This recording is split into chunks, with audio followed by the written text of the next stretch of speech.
Hey everyone, March is finally here. Let's go ahead and talk about North Carolina Tar Heels. UNC being a number 1 seed, how can they make the Final Four? Mark Bergen, the floor is yours. Luis Fernandez, good to see you. And you got to be taking solace as a Tar Heels fan to know that in the 21st century, your beloved Tar Heels haven't had a season where they've gotten the trifecta. And here's what I mean by the trifecta: regular season conference title, tournament conference title, national championships. And cutting down the net in early April, Final Four will be in Arizona, is the ultimate goal. So maybe NC State did the Tar Heels a favor. What say you, Luis Fernandez? This is kind of my mindset going into the NCAA tournament. And UNC also has tremendous success reaching, I want to say, the Final Four 9 of the past 14 times they've been a number 1 seed. So those are two very good things that UNC has working for them, combined with the fact that they're also very balanced. The Tar Heels are in a good position. But like so much with the NCAA tournament, Mark, it's all about your region. It's all about how the bracket lays up for you. And so let's go ahead and just kind of take a look, go bit by bit here. We'll start with the first game. They're playing a 16 seed. Now, don't worry about 16 seed. But hey, Virginia and Purdue have both lost as 1 seeds to 16 seeds over the past few years. So it is something to watch out for. They'll be facing either Howard or Wagner. Not buying it.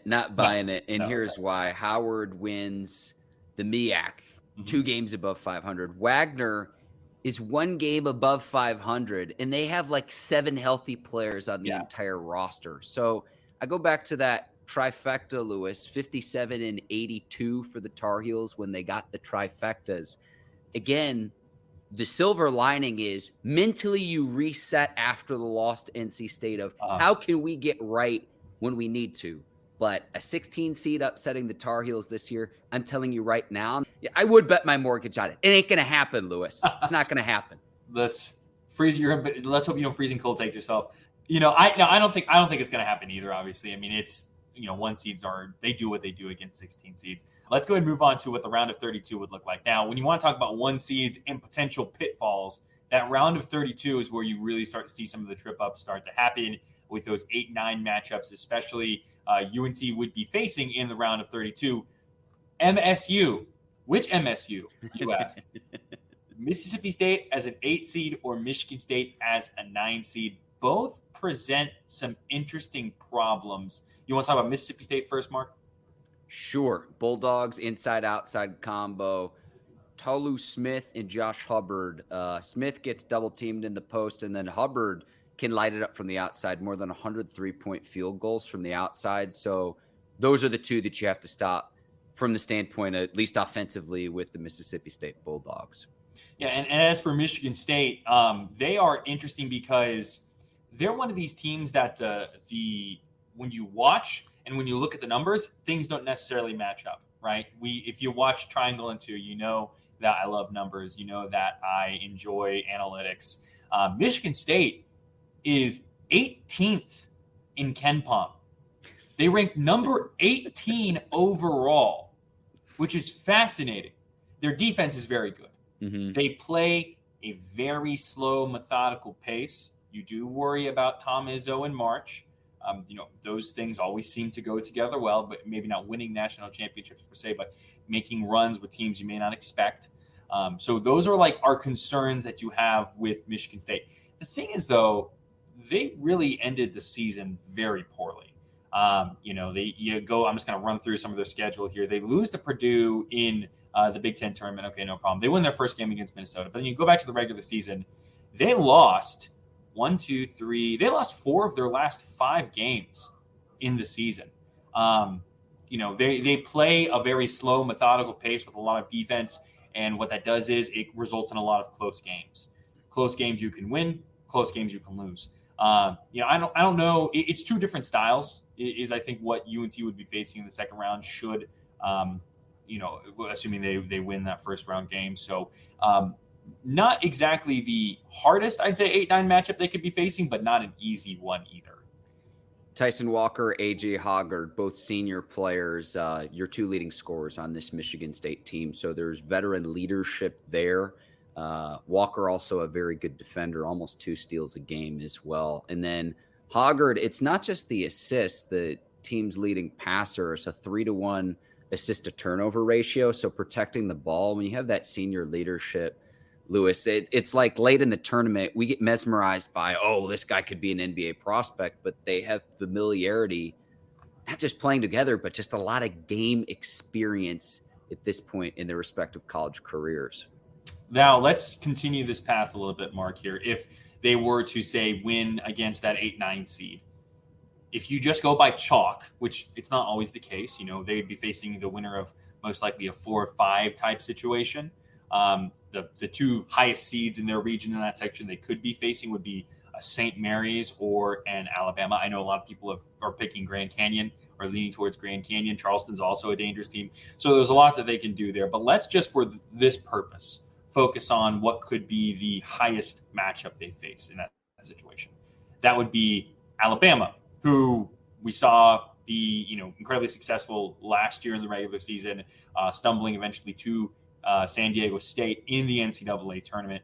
This Alabama Crimson Tide team, a lot of offense, not a whole lot of defense. And you look at like their shot charts, right? They're one of these teams that really leans into this notion of what modern basketball has become, where you have what is the most efficient, best shot you can take.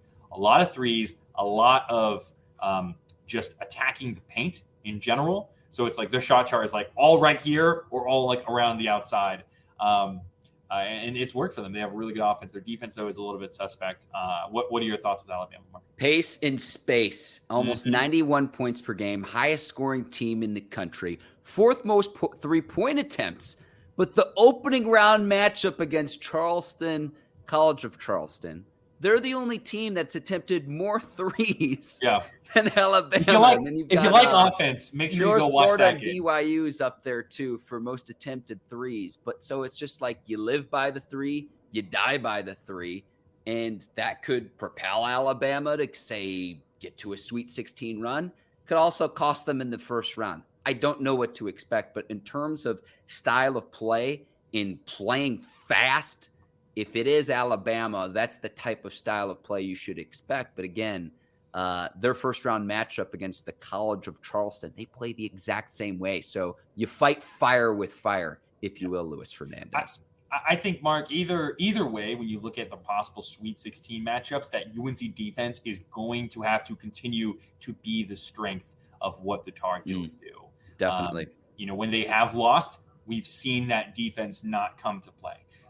So that defense is going to be critical. Now, what was the most intriguing from a storyline perspective here? Should everything be chalk? Hang on. No, before we get to Elite Eight. I'm sorry. I'm getting excited talking about what that could be.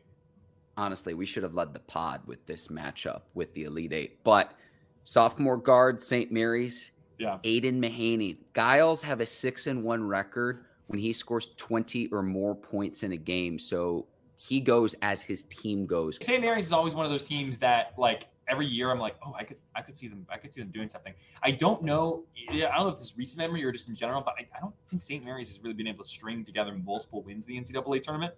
So, I mean, but they got to get over the hump eventually.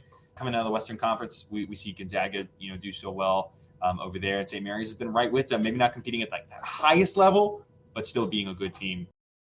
Let me tee you up. Okay, tee me up. Sure, tee me up. When you saw this yesterday, yes. UNC was the final number 1 seed, and we knew even before the selection committee officially announced it on the Selection Sunday show that it was going to be UNC as a 1 seed in the West region against Arizona and former Tar Heels guard Caleb Love. I see the twinkle in your eye, Luis Fernandez. I want to know all of your thoughts about this potential matchup in the Elite Eight. My first thought was the selection committee trying to say, oh yeah, we don't focus on storyline, we don't do this and that. Okay, I'm calling your bluff on that. They love the drama. I'm calling your bluff on that one, selection committee. No, but I mean it's dramatic. I mean, like I always, whenever we talk about Caleb Love, I always like to preface it like this.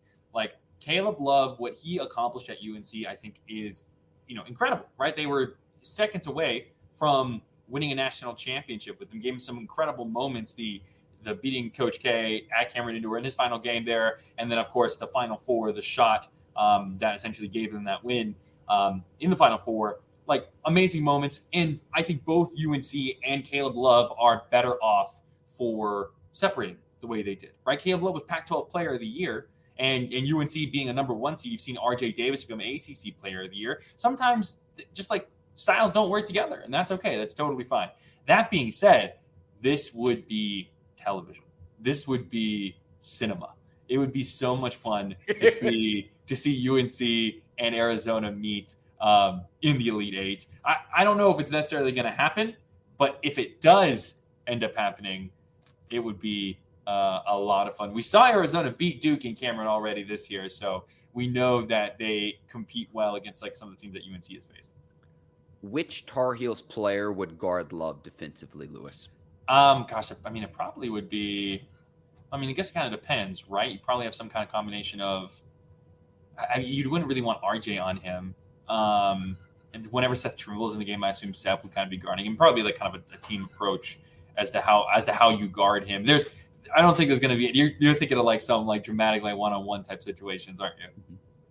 Yeah. Always trying to lean into the drama, Mark. I love it. What are your thoughts on this? You didn't answer the question. I don't know for sure. Listen, when Duke and Arizona were playing, it was a combination of, I think it was mostly Tyrese Proctor who was on Caleb Love. But I mean, it's that's not really with the UNC's backcourt is a little undersized, so I don't know if you're necessarily going to match up like one-on-one type thing with either him or Elliot Cadeau or something like that. The reason I asked that question too is, I mean, obviously Davis and Cadeau are good, solid defenders, but Love's got size on both of them. Yeah. And then Love is a prolific scorer. He's his team's leading scorer at Arizona. He was the Tar Heels leading scorer the last 2 years. So if you put a player like a Cormac Ryan, maybe you go more size and say Harrison Ingram. That's your matchup there. That's probably what I would do, start Ingram on him and then go from there. You're going to need team defense, essentially, which is what UNC has been able to do so well this year, right? Like we've seen Armando Bacot doing really well in switches, being able to play on the perimeter defensively. I don't know. It's going to be fascinating if it ends up happening. But both teams have to win, 3 games just to get to that point. So yeah. you never know what's going to happen. Bacot and Umar Ballo as well, the center for Arizona. He's 7 foot tall, big dude. Second leading scorer on Arizona, 13 points a game, averages more than 10 rebounds a game as well. So the big men battling down low would also be a lot of fun to watch in this matchup. I want to mention one other thing about Arizona, the 15 seed Long Beach State in the first round. Long Beach State's head coach Dan Monson guided his team to the NCAA tournament, found out that he was going to lose his job. They weren't going to renew his contract, which expires at the end of the year. So they're riding out and playing for this coach where they don't know who the coach is going to be next year. And then Monson was the guy who got Arizona head coach Tommy Lloyd his start in a coaching position at Gonzaga all the way back in 2000. So that first round matchup, Long Beach State and Arizona, I've got my eyes on just given the history of the two coaches there. I like it. Something to keep a watch for sure, Mark Bergen. If it's not Arizona, Lewis, before we wrap this up, how North Carolina can make a run to the Final Four. If it's not Arizona, which other team do you think that UNC could go against in an Elite Eight matchup? Well, it's interesting. So that section of the West region has some teams that always make you kind of go like, when you look at them, right? Like New Mexico, I think is really fun. They've kind of put that entire state on their back with the success that they've had. And New Mexico kind of surprises me when you look at just statistically what they've done so far this year, right? 41st in adjusted offense and 23rd in adjusted defense, which would rank them 23rd in KenPom in total, right? And they're an 11 seed. Just for some examples, like the teams that are right around that frame, you've got like some 5 seeds, some 9 seeds. So New Mexico, I think, is one of those teams that a lot of people are going to be paying attention to if you're looking for upsets. So maybe you get a situation where like they make a deep run in the Sweet 16 or something like that. you mentioned Long Beach State. We have had a couple of 2 or 15-2 upsets over the past few years. I don't know if Arizona last year. Well, I mean, St. Peter's, right? Like, doing the run that they did. There are a lot of teams. Of all the 2 seeds, I don't know if Arizona would necessarily be the 2 seed I would pick to lose early. But it's going to be interesting. Nevada, I don't have the fortitude to do that, Lewis. No, I'll say that. But. No, I think that's fair. I think Nevada also is an intriguing higher seed in that region. But I mean, Baylor, Big 12 has been very good this year. One of those teams, once again, that is offensively very good, defensively not as good, but plays with a very fast tempo. Clemson stumbled into the postseason a little bit, so I don't know if I necessarily see the Tigers going super far. It's honestly Arizona, I think, has got a really good shot there in that part of the region when you look at who I'm with you. I'll mention Baylor, who's got 2 projected draft picks in Jacoby Walker, Yves Missy as well. Very good 3-point shooting team in Baylor, top 5 in the country from deep.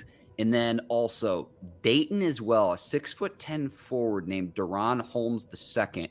And they use him out of the high post to set up the offense, find cutters, use him in screen roll action, handoff action. He's surrounded by a lot of very good shooters at Dayton. So those are the other 2 teams that I would make mention of outside of New Mexico. Who knew, Lewis? I'm excited about New Mexico, man. I tell you what.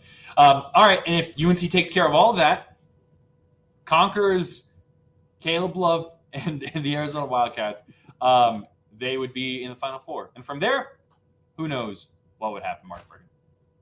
I think that the Tar Heels have a pretty good shot, in all honesty. I mean, I don't think it'll be easy by any stretch of the imagination. I am rooting for that Caleb Love Arizona matchup in the Elite Eight game, though. Like you said, Luis Fernandez, cinema.